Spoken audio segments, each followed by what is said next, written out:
अब बंधुओं, ये अपना अध्याय तीसरा पूर्णता की ओर जा रहा है। 43 श्लोक इसमें कुल है। अब है 42वां श्लोक।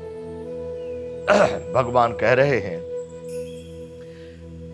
इंद्रियाणी, तू कमजोर मत पड़ अर्जुन, शक्तिशाली बन। क्यों शक्तिशाली बन, तेरा स्वभाव क्या है, सो इस श्लोक में भगवान बता रहे हैं। इंद्रियाणि पराण्याहुर इंद्रियेभ्यः परमं मनः मनसस्तु परा बुद्ध्यो यो बुद्धि परुतस्तु सः। अर्जुन, इंद्रियों को स्थूल शरीर से पर यानी श्रेष्ठ, बलवान और सूक्ष्म कहते हैं।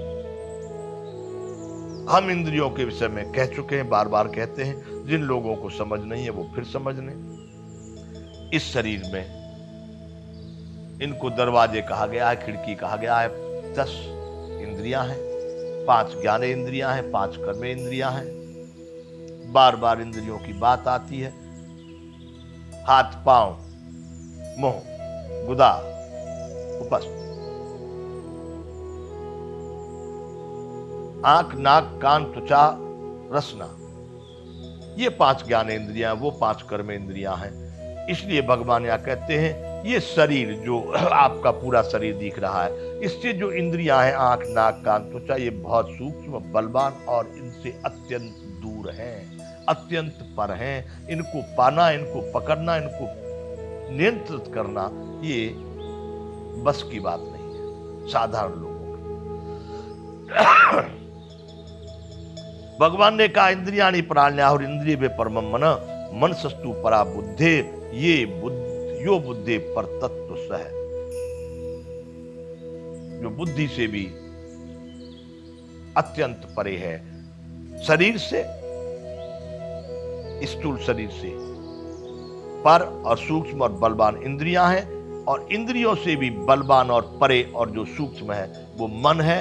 मन से भी जो बलवान और परे है और वो सूक्ष्म है वो बुद्धि है। यो बुद्धि पर तत्व सह, जो बुद्धि से भी बहुत सूक्ष्म, अति परे, अति बलवान है, वह तत्व सह, वह अत्यंत पर है, वह आत्मा है। इसको जानना, इसको समझना, इसको पकड़ना ये आसान नहीं है। आत्मा मतलब अर्जुन को कहना चाह रहे हैं भगवान को, वही तू है, तेरा स्वरूप वही है। तू इसको जीत सकता है, तू इनको नियंत्रित कर सकता है। ये शरीर तो एक साधारण वस्तु है, इससे सूक्ष्म इंद्रियां हैं, इंद्रियों से भी सूक्ष्म, बलवान और ताकतवर है, दूर है, वो मन है। मन को भी आप पा नहीं सकते। इस संसार में वर्तमान समय में जो विद्युत की रचना की गई, विद्युत देखो कितना, यहां बटन दबाओ, सेकंडों में कहां पर जाके जल जाती है। वैसे इस शरीर में मन है। अरे साहब, कौन यंत्र बनाएगा इस संसार में, सेकंड में पूरे संसार का भ्रमण करके अपने पास आ जाए, क्षण भर में। कितना तेज कहां है, कैसे इसको जानने के लिए तो विद्वान लोग, योगी लोग, यति लोग जो नित्य प्रति उसको समझने की चेष्टा करते रहे, वही वहां तक पा सकते हैं, पहुंच सकते हैं। सबके बस की बात नहीं। तो इंद्रियों से पर जो आंख, नाक, कान जो देख रहे हैं सूक्ष्म है, इनसे सूक्ष्म मन, और मन से भी जो इसका ज्ञान तत्व को निर्णयात्मक रूप से, विवेक के रूप में जाकर के प्रस्तुत करती है, वह है बुद्धि। मन का तो एक बार अनुमान भी लगता है, लेकिन बुद्धि का अनुमान लगाना भी भारी है। निश्चयात्मक सही ज्ञान शक्ति को प्रदर्शित करने वाली, उसको कहते हैं बुद्धि। भगवान कह रहे हैं, सूक्ष्म शरीर से बलवान, दूर, मजबूत, सूक्ष्म इंद्रियां हैं, इंद्रियों से बलवान, सूक्ष्म, दूर, परे मन है। मन से भी जो अति बलवान, परे और सूक्ष्म है वो बुद्धि है। बुद्धि से भी जो अति परे है, अति सूक्ष्म है, अति बलवान है, अति श्रेष्ठ है, वह है आत्मा। आत्मा का मतलब इस शरीर का संपूर्ण मालिक। तो बंधुओं, अर्जुन से कहते हैं, मैं आपसे कहता हूं, आप वही आत्मा हैं। इस संसार में हारने की आवश्यकता नहीं, कमजोर होने की आवश्यकता नहीं, क्योंकि आप तो इन सबसे अति बलवान और परे और सूक्ष्म है। क्या नहीं कर सकते? अपने को वहां पर स्थित करो। इन विषय विलासता और भोगों की दुनिया से हटकर थोड़ा अपने अंतःकरण में स्थित होकर उस आत्म तत्व का चिंतन करो। भगवान ने कहा, अर्जुन तू वही है, शुद्ध सच्चिदानंद घन परमात्मा का स्वरूप आत्मा। अंतिम श्लोक बंधुओं इस अध्याय का है 43वां श्लोक। एवं बुद्धे परम बुद्ध्वा संस्तभ्यात्मात्मनात्मना। एवं बुद्धे परम बुद्ध्वा संस्तभ्यात्मान मात्मना। जय शस्त्रम महाबाहो काम रूपम दुरासदम। अंत में भगवान ने फिर उस काम पर कुठाराघात करते हुए कहा, इस प्रकार बुद्धि से पर अर्थात सूक्ष्म बलवान और अत्यंत श्रेष्ठ आत्मा को जानकर और बुद्धि के द्वारा मन को बस में करके महाबाहो तू इस कामरूप दुर्जय शत्रु को मार डाल। फिर यहाँ पर वही शब्द दिए, पहले कहे थे तस्मात् में इंद्रियाणु नियम में भरतर समय पाप मानम प्रजनम ज्ञान विज्ञान नाशनम, इसको मार। फिर यहाँ पर कह रहे हैं एवं बुद्धि परम बुद्ध्वा संस्तभ्यात्मात्मना जय शत्रु महाबाहो काम रूपम दुरासदम। इस काम रूपी महान शत्रु को नष्ट कर दे।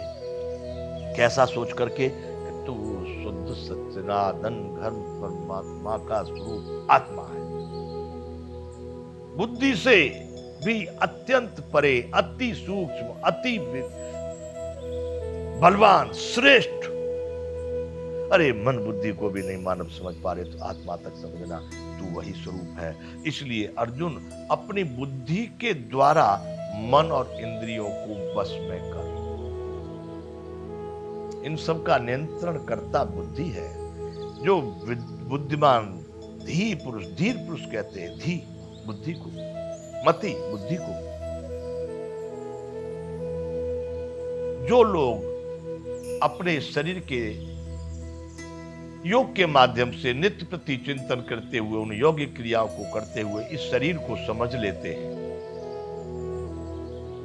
और इस शरीर की संरचना को समझ, इसमें इंद्रियों के विभाग को समझ लेते हैं, गुण विभाग को समझ लेते हैं, कर्म विभाग को समझ लेते हैं, फिर वो मन बुद्धि और अहंकार को समझ लेते हैं। उनको समझ में आ जाती है कि मैं शुद्ध स्वरूप सच्चिदानंद घन का अंश आत्मा हूं और वह आत्मा स्वरूप में समाहित होकर फिर इस संसार को पार कर जाते हैं। फिर इन विषय भोगों में, नश्वर पदार्थों में, इनमें उनका पड़ना नहीं होता और इस संसार से पार हो जाते हैं। भगवान ने यहाँ पर अर्जुन को यही कहा, इस प्रकार बुद्धि से पर अर्थात सूक्ष्म बलवान और अत्यंत श्रेष्ठ आत्मा को जानकर और बुद्धि के द्वारा मन को वश में करके हे महाबाहो तू इस दुर्जय काम रूप शत्रु को मार डाल।